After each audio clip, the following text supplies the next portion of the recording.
আহ্বায়ক রায়পুর উপজেলা বিএনপির সম্মানিত সদস্য জনাব আমজাদ হোসেন ভাই আলতাফ উপস্থিত আছেন, জিয়া মঞ্চের সভাপতি কালাম ভাই সহ।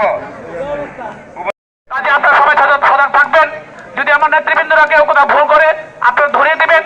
আমরা চাই আমরা সবাই আপনাদের জন্য কাজ করতে। আমরা চাই আপনারা আমাদেরকে বলবেন, আমরা আপনাদের জন্যই কাজ করব। এবং আমাদের বিএনপি সবসময় মানুষের কল্যাণে কাজ করে, মানুষের মঙ্গলে কাজ করে। এবং আমি মনে করি যে বিএনপি শহীদ প্রেসিডেন্ট জিয়াউর রহমানের দল এবং দেশনেত্রী এবং খালেদা জিয়ার দল এবং বিএনপি ভারপ্রাপ্ত চেয়ারম্যান তারেক রহমানের দল নয়, শুধু সবার দল।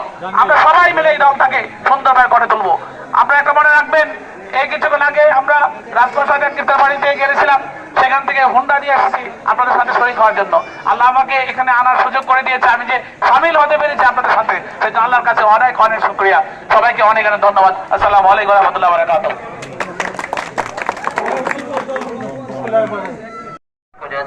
سبحان ربك رب العزة عما يصفون وسلام على المرسلين برحمتك يا أرحم الراحمين.